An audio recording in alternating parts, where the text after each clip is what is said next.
The storm and the arrival. Long ago, when the ancestors still walked among men and the sky spoke with fire, the people of Ndele lived in fear of the storm hills. The hills were cursed, they said, for lightning often shattered trees and fire from the heavens burned their crops. One night, the fiercest storm in memory rose over the land. The sky cracked like broken drums.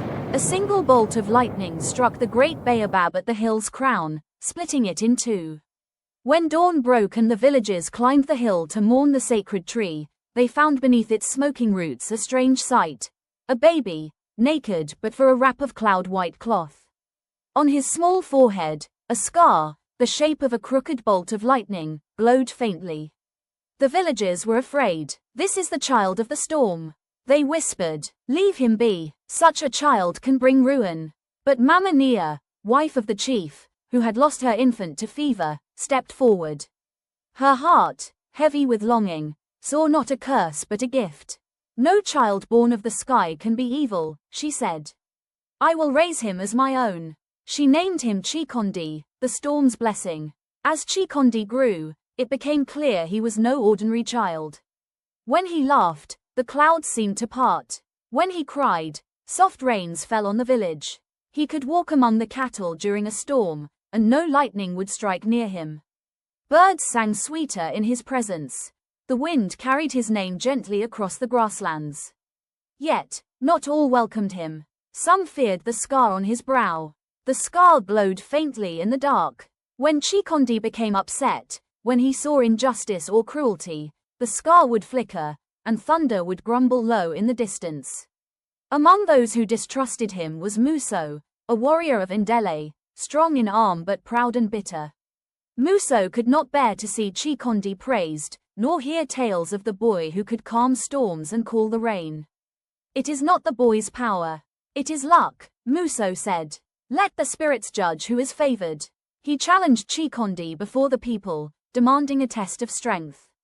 At the storm hills, under a sky heavy with grey clouds, the two faced one another. Muso raised his great spear, tipped with the horn of a buffalo. "Defend yourself, storm child," he roared. But Chikondi raised no weapon. Instead, he spoke softly. "I do not seek to harm. The storm is not my servant. It is my kin." As Muso charged, a great wind howled. Lightning danced across the sky and struck the earth between them.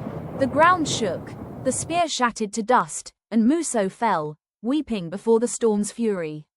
The people fell to their knees. "The sky has spoken. Chikondi is the storm's chosen." Chikondi could not stay. He knew his gift was not for one village alone.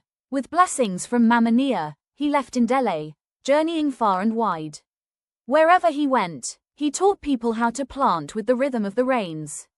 He taught him to respect the power of the sky, not to fear it.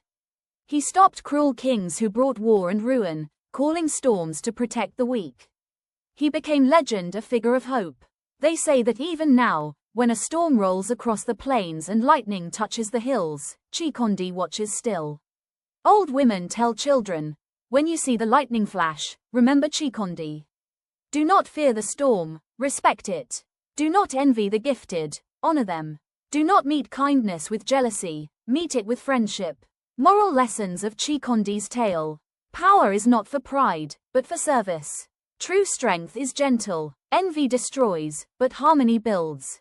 Nature is not a force to command, but to understand. This is the end of our stories. Please subscribe, like, comment and share our stories at African Tales of Hope. Thank you so much for watching.